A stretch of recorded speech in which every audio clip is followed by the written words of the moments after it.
Goto kayo dyan. Pwede. Ano kaya kung mag-change career na ako? 1,500 servings ng goto sa isang araw? Hindi pa ako yumaman yan. Sa dami ng gotong nilaga namin kagabi, hindi ko na nagawang kumain pa. Sa tingin at amoy pa lang, nabubusog na ako. 1,500 servings ng goto, 1,500 na nilagang itlog at 1,500 ng bani pandesal. Kung ganyan kalakas magpa-breakfast ang host ng Zumba, tatamarin ka pa ba? Syempre, hindi pa tatalo sa paeklabo ang UNC Alumni Batch 99. Pa-Zumba pa lang yan pero galante na. Ano pa kaya sa araw ng alumni party? Napakasipag mag-invite ng batch namin. Imaginein mo, 900 yung participants sa Zumba. At eto pa, dapat daw 1,200 yan, hindi lang talaga nakarating yung iba. Paano pa kaya kung nakarating lahat yung 1,200? 900 pa nga lang, hindi na sila makabuelo sa pagsayaw dahil sa dami nila. Kaya naman, yung makukulit na estudyante, ayun, bumuelo sa itaas. Wait, i-zoom natin. O, diba? Ang cute nila. Mga walang pakialam sa mundo. Sayaw, sige, hataw lang mga kids.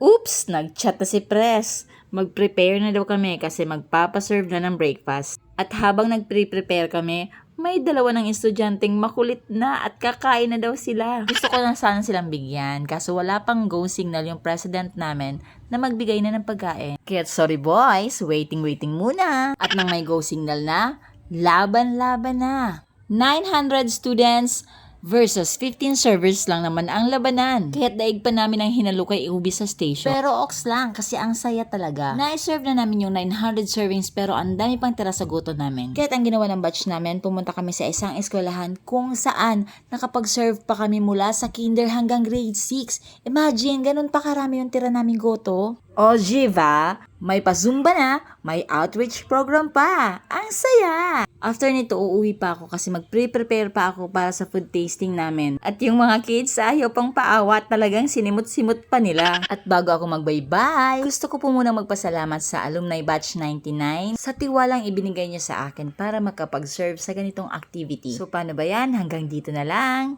Salamatun!